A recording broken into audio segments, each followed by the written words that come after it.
할렐루야. 11월 13일 토요일입니다. 욥기 23장 1절부터 끝절 17절까지 말씀을 먼저 읽고 은혜 나누도록 하겠습니다. 욥이 대답하여 이르되 오늘도 내게 반항하는 마음과 근심이 있나니 내가 받는 재앙이 탄식보다 무거움이라. 내가 어찌하면 하나님을 발견하고 그의 처소에 나아가랴. 어찌하면 그 앞에서 내가 호소하며 변론할 말을 내 입에 채우고 내게 대답하시는 말씀을 내가 알며 내게 이르시는 것을 내가 깨달으랴. 그가 큰 권능을 가지시고 나와 더불어 다투시겠느냐? 아니로다. 도리어 내 말을 들으시리라. 거기서는 정직한 자가 그의 변론할 수 있은즉 내가 심판자에게서 영원히 벗어나리라. 그런데 내가 앞으로 가도 그가 아니 계시고 뒤로 가도 보이지 아니하며 그가 왼쪽에서 일하시나 내가 만날 수 없고 그가 오른쪽에서 돌이키시나 배울 수 없구나.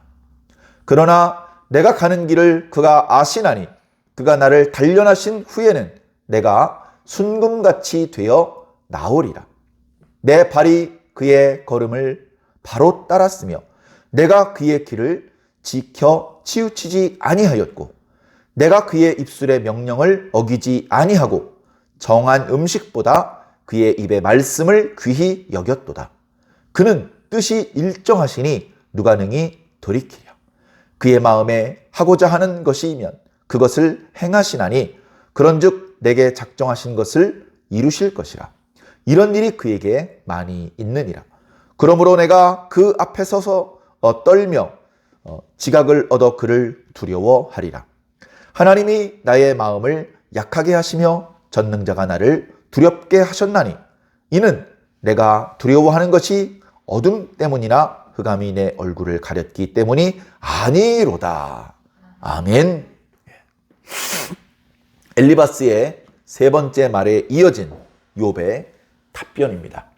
엘리바스는 그동안 이야기를 하면서 욥이 하는 말을 여러 번 들었음에도 불구하고 조금도 그 생각의 변함이 없습니다. 욥의 형상이 악인이 하나님께 재앙을 받아 멸망하는 모습이기 때문에 욥이 악인이라는 것을 단정하고 욥이 저질렀을지도 모를 죄들을 구체적으로 열거하기까지 했습니다.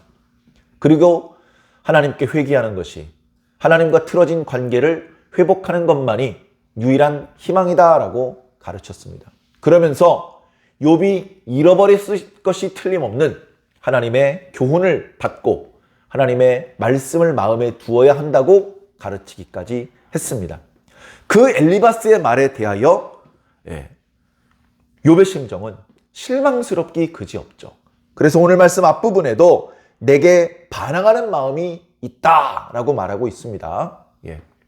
욥이 엘리바스에게 반항해봐야 무슨 소용이 있겠습니까? 그러나 엘리바스가 하는 말에 대하여 인정할 수 없고 받아들일 수 없기 때문에 엘리바스의 말을 들으면서 마음이 불편해진 것을 이렇게 표현하고 있는 것입니다. 욥은 그동안에도 여러 번 느꼈지만 이 친구들 정말 말이 안 통하네. 물론 그 친구들 중에는 욥보다 나이가 많은 연장자도 어쩌면 있었을 것입니다. 그런데 그거랑 이제 상관없는 것이죠. 사람들, 나를 위로하러 왔다는 이 친구들도 상당한 신앙심과 각자 자기가 사는 곳에서 지혜자라고 존경을 받고는 있지만 지금 이렇게 여러 차례 대화를 나누어 보니 예전과 달리 전혀 말이 통하지 않는구만. 이 친구들하고 대화를 해가지고는 위로를 받을 수도 없고 자신이 죄가 없다는 사실을 입증할 길도 없다는 것을 뼈저리게 깨달았습니다. 그렇다고 자신의 무죄가 결백하다는 것을 입증하려는 시도를 포기할 것이냐? 그래 나 죄인이다 하면서 오해를 받으면서 억울한 죽음을 맞이하게 될 것이냐? 그거는 견딜 수가 없는 일이죠. 그래서 전에도 그랬지만 욥이 이번에 또다시 하나님을 만날 것을 간절히 호소하는 그런 내용의 말씀이 이어지고 있습니다. 내가 하나님을 만났으면 좋겠다. 내가 어찌하면 하나님을 발견하고 어떻게 하면 그의 처소에 갈 수 있겠느냐. 내가 어떻게 하면 그분 앞에서 나의 이 억울한 사정을 변론할 수 있겠느냐. 어떻게 하면 내 변론에 대하여 하나님께서 답변하시는 것을 들을 것이며 어떻게 하면 내가 그 하나님의 답변을 깨달을 수 있을까? 좀 그러기 어려운 상황이라는 것이죠. 그걸 전제를 하고 얘기를 합니다. 그러나 만약에 기회만 된다면 나는 하나님 앞에 가서 담대하게 나의 이 억울한 사정을 변론할 것이다. 내가 그렇게 변론만 할 수 있다면 하나님께서는 틀림없이 나의 변론을 들어주실 것이고 나의 억울함을 씻어주실 것이다. 그런 확신을 가지고 있습니다. 왜? 죄가 없거든. 내가 고난을 당했지만 이 고난은 죄 때문에 당하는 고난이 아니거든. 옆에 있는 친구들은 그걸 모르고 함부로 말하지만 내 사정은 내가 잘 알거든. 나는 옆에 있는 친구들이 말하는 것처럼 끔찍한 죄를 저질러 놓고 나 그런 적 없는데 그렇게 뻔뻔스럽게 거짓말을 하는 게 아니거든.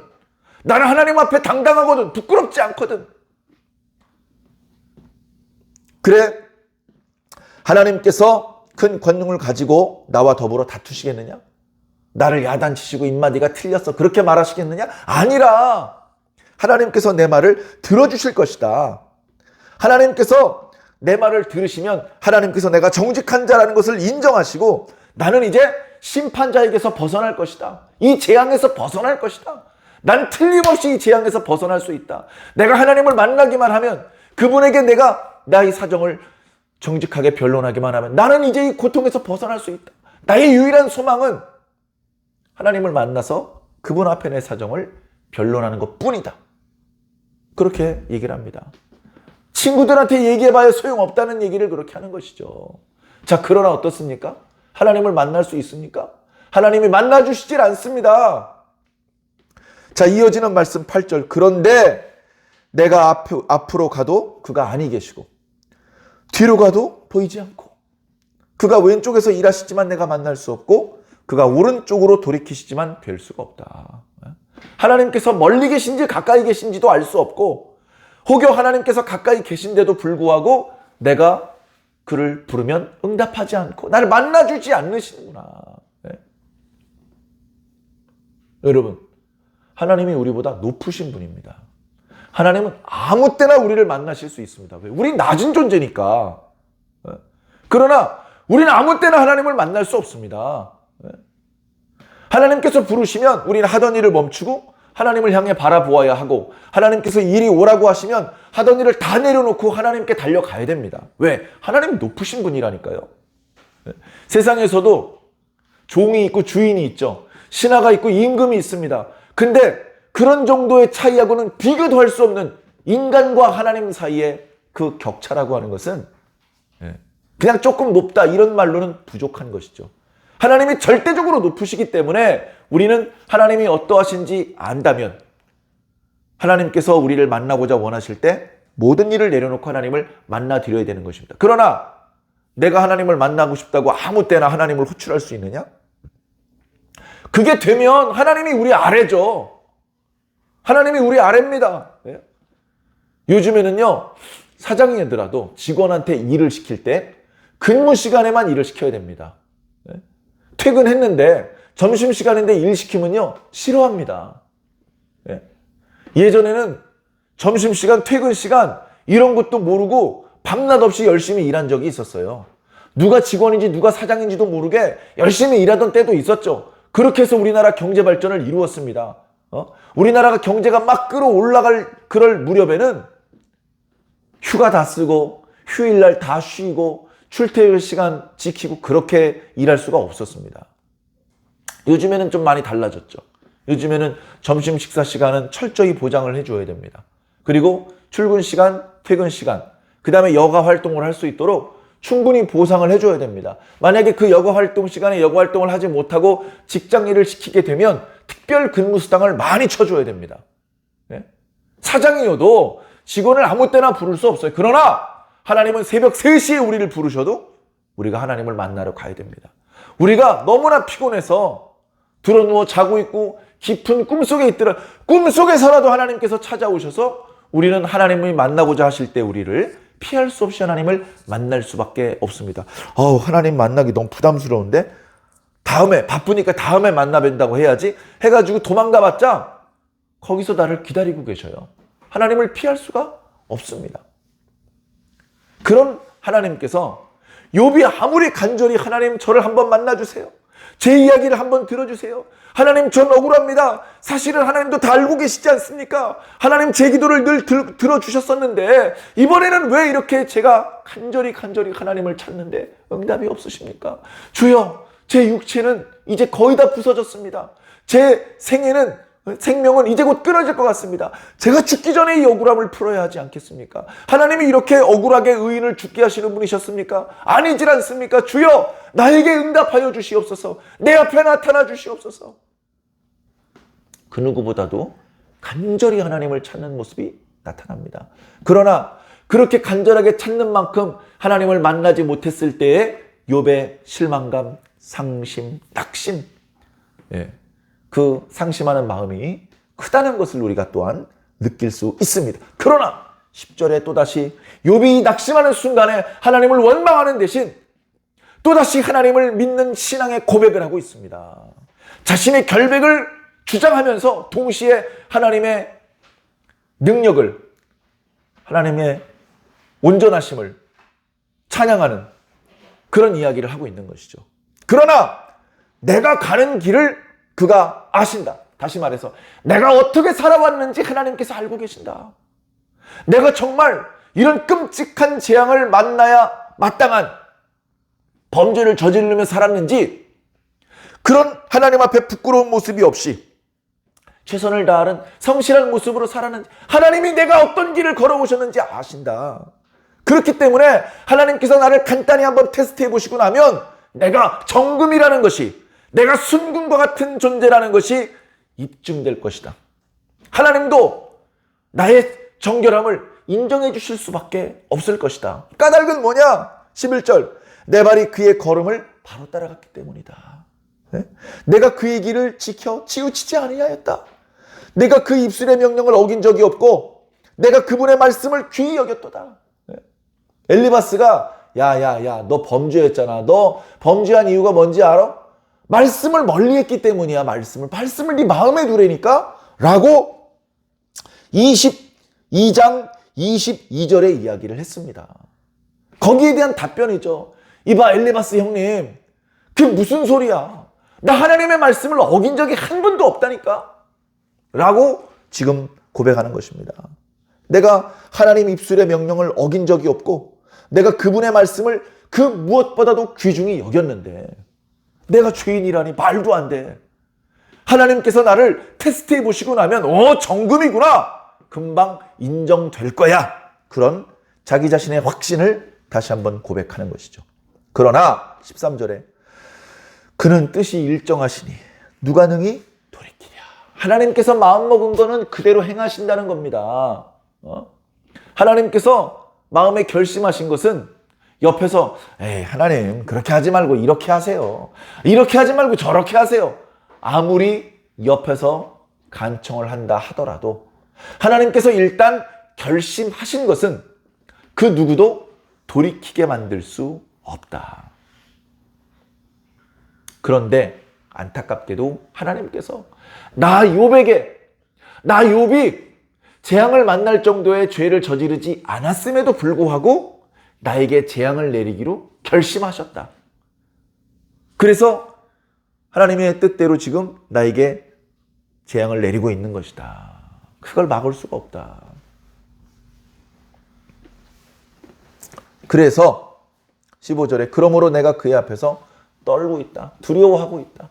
내가 두려워하는 것은 어두움이 아니다. 고통이 아니다. 죽음이 아니다. 내가 두려워하는 것은 하나님이다.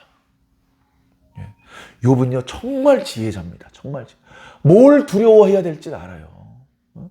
우리가 살다 보면요 두려움이 올 때가 있죠. 그런데 내가 두려워할 필요가 없는 것을 두려워할 때가 있어요. 여러분, 내가 사자하고 마주쳐. 사자. 근데 이 사자가 훈련이 안 된 사자야. 배고파. 화가 많이 나 있어. 그런 사자하고 그냥 들판에서 근접한 거리에서 사자를 마주쳤다고 생각해 보세요. 두려워해야죠. 그죠? 그 사자가 나를 보면서 아주 성난 얼굴로 으아! 소리를 지르면 두려워해야죠. 그죠? 자, 그런데 개미가 있어요. 개미가 있는데 얼마나 작으냐면 새끼 손톱보다도 작아. 그런 개미가 발견을 했는데 개미야! 무서워하고 있습니다. 이건 좀 웃긴 얘기죠. 네? 개미는 모기처럼 물지도 않아요. 근데 개미를 무서워해요. 사실은 어때요? 내가 개미보다 훨씬 커. 힘도 세. 개미는 나를 못 죽여. 근데 나는 개미를 얼마든지 죽일 수 있어. 그런 개미를 보면서 두려움에 떨고 벌벌벌벌 떨고 무서워서 개미 앞을 지나가지도 못하고 개미 때문에 밥 먹으러도 못 가고 화장실도 못 가고 방 구석에 개미한테 이렇게 길목이 막혀가지고 주저앉아 있고 그런다면 웃긴 얘기 아니겠습니까? 그처럼 우리가 두려워해야 될 대상이 있습니다. 우리가 정말로 두려워해야 될 대상은 하나님이세요. 사실은 하나님이 가장 강하신 분입니다. 하나님께서 진노하시면 감당할 수가 없습니다. 그런데 우리는 정말로 두려워해야 될 하나님을 우습게 봅니다. 하나님께서 자비가 많으시고 잘 용서해 주시고 잘 인내해 주셔서 우리가 이렇게 범죄를 저질러도 곧바로 화를 내지 않으시고 하나님께서 기다려 주시니까 우리가 하나님을 아주 우습게 생각합니다. 정말 두려워해야 될 분은 우습게 생각하고 우습게 여겨야 될 것들은 두려워합니다. 마귀가 주는 돈, 마귀가 주는 질병 이런 거 무서워해요. 이런 걸. 그거 아무것도 아니란 말이죠. 아무것도. 영적인 깨달음이 둔하면 할 수 없이 마귀의 계략에 속아 넘어가고 마귀한테 끌려다닐 수밖에 없습니다. 그러나 영적인 깨달음이 깊으면 마귀가 속일 수 없어요. 무엇이 진리인지 무엇이 더 중요한 것인지 정확하게 알고 있기 때문에 마귀가 흔들 수 없습니다. 마귀를 두려워할 필요가 없어요. 마귀가 우리보다 셉니다. 근데 마귀를 두려워할 필요가 없는 것은 우리 주인님께서 마귀를 이미 한 번 이기셨어요. 우리 주인님이 마귀보다 더 세요. 우리 주인님하고 나하고 사이만 좋으면 마귀를 두려워할 필요가 없어요. 마귀가 나보다 강하지만 마귀가 나를 공격할 수가 없어요. 왜? 내 뒤에 예수님이 서 계시기 때문에 예수님을 보고 두려워서 마귀가 도망갑니다. 내가 무서워서 내가 힘이 세고 목소리가 커서 그래서 마귀가 도망가는 게 아니에요. 내가 그렇게 우습게 생각하는 그 예수님이 사실은 만왕의 왕이시거든요. 만주에 주시거든요. 그분 때문에 우리는 예수님이 얼마나 강하고 능력이 탁월하신 분인지 못 느끼지만 마귀는 알아요. 예수님을 당할 수 없는 분이라는 걸 알아요. 그래서 마귀가 도망가는 거예요. 마귀보다도 멍청한 자가 되면 안 됩니다. 그래, 욥은요 정말로 두려워야 될 분을 알아요. 그건 하나님이에요. 하나님. 그래, 욥의 탄식은 23장으로 끝나지 않습니다. 하나님을 만나서 자기 사정을 변론해야만 자기의 결백이 입증되고 이 재앙으로부터 벗어날 수 있는데 하나님을 만날 수가 없어요. 그리고 그 하나님은 보니까 아무래도 죄가 없음에도 불구하고 자신에게 재앙을 내리기로 결심을 하셨어요. 그걸 우리가 돌이킬 수가 없어요. 그래서 그 하나님이 두려워요. 그러나 희망이 있다면 내가 어떻게 살아왔는지 하나님께서 분명히 보셨을 터이니 하나님께서 나를 한 번만 검증해 보신다면 내가 순금과 같은 자라는 것을 인정해 주실 것이다. 왜? 나는 하나님의 말씀에서 어김이 없이 살아왔기 때문에 그렇다. 하나님 앞에 하나님께서 이 말을 다 듣고 계시다는 것을 욥이 모를 리가 없는데 내가 하나님의 말씀에 1.1획도 어긋남이 없었다. 이렇게 말하는 건 쉬운 일이 아닙니다. 친구들끼리요, 특히 남자들끼리 친구들끼리 서로 기세상 지지 않으려고요. 허풍을 많이 떱니다. 지지 않으려고. 서로 뻥인 걸 다 아는데도 불구하고 우선 지지 않으려고 큰 소리부터 쳐놓는 것이죠. 그런데 하나님께서 듣고 계시는 그런 상황 속에서 영적인 것, 신앙적인 것과 관련해서 허풍을 떨 수가 없잖아요. 그런데 욥은 지금 허풍을 떠는 게 아니라 정말로 자기 자신의 양심에 하나님 앞에 부끄러운 짓을 한 적이 없기 때문에 당당하게 이렇게 이야기하는 것입니다. 그래서 고난을 받는 것은 하나도 부럽지 않지만 그런 것은 우리가 경험하고 싶지 않지만 욥의 이 당당함, 하나님 앞에 부끄럽지 않고 떳떳하다고 이렇게 당당하게 말할 수 있는 이 욥의 도덕성, 욥의 신앙심. 욥기 1장에 욥은 순정한 자다, 악에서 떠난 자다, 하나님을 온전히 경외하는 자다, 그렇게 하나님께서도 인정하실 정도의 그런 신앙심, 그 신앙심은 너무나도 부럽습니다. 사랑하는 성도 여러분, 오늘 우리들의 하나님을 향한 신앙심은 어느 정도입니까? 우리들의 신앙에는 어쩌면 많은 불순물들이 섞여 있을지도 모릅니다. 순도 100%에 가까운 그런 금을 24K라고 합니다. 불순물이 조금 섞여 있다면 22K, 18K, 14K, 14K면 순도가 50%가 조금 넘는 정도입니다. 순도가 100%에 가까우면 이 순금은 단단하지 못해요. 그래서 우리가 이가 상했을 때 때로는 금 같은 걸로 이빨을 치료하면서 씌울 때가 있습니다.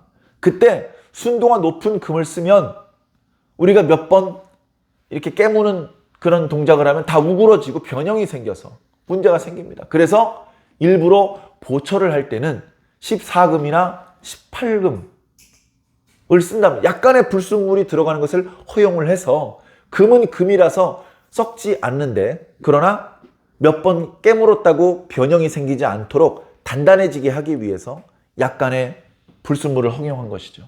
자, 그렇다면 저와 여러분들의 신앙은 하나님 앞에 순도가 몇 프로입니까?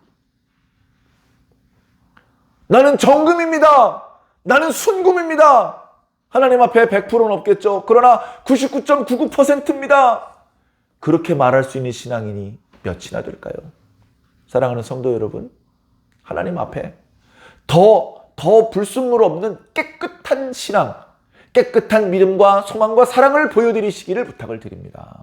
하나님께서 우리가 어떻게 사시는지 다 보고 계십니다. 하나님께서 말을 안 한다고 모르시는 게 아닙니다. 다 알고 계십니다. 하나님을 두려워하시기 바랍니다. 하나님 앞에 진실된 신앙의 모습을 보여드리기 바랍니다. 그러면 지금은 당장 응답을 하지 않으셔서 답답하고 억울한 상황, 힘든 상황이 너무 길어지는 것 같아 괴롭지만, 그러나 마지막 순간에 하나님께서 인정해 주실 것입니다. 네가 잘 견뎠구나. 네가 이번에 당한 고난은 조금은 부당한 고난일 수도 있는데 네가 어리석게 나를 원망하지 않고 이 고난을 잘 견뎌주었구나.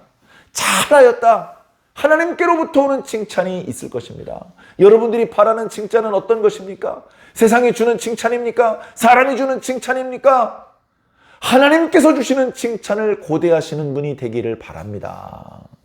세상의 칭찬도 들으면 기분 좋죠. 그러나 하나님께서 주시는 칭찬이 진짜라는 것을 늘 명심하시기 바랍니다. 어려운 일이 있을 때 내가 이 고난을 잘 견디면 하나님께서 나의 눈물을 닦아주실 거야. 하나님께서 착하고 충성된 종아 잘하였구나 라는 위로와 칭찬의 말씀을 주실 거야. 하나님께 칭찬받는 그 순간을 상상하면서 어려움들을 극복해 주시기를 부탁을 드립니다. 계속 어려움만 있지는 않을 겁니다. 어려움을 극복하면 그 문제가 해결되면 조금 평안과 기쁨이 있고, 그러다가 또 다른 어려움이 찾아오면 또 인내해야 되는데 그것도 영원하지 못하고 또 금방 끝납니다. 그렇게 어려움이 왔다가 또 해결됐다가 또 다른 어려움이 왔다 해결됐다, 그것이 반복되면서 우리들의 신앙이 성장하며 성숙하는 것이겠지만, 사랑하는 성도 여러분, 낙심하지 마시기 바랍니다. 두려워하지 않으시기 바랍니다. 하나님을 믿고 끝까지 하나님께서 기뻐하시는 의인의 길을 걸어주시기를 주님 이름으로 간절히 축원합니다. 아멘.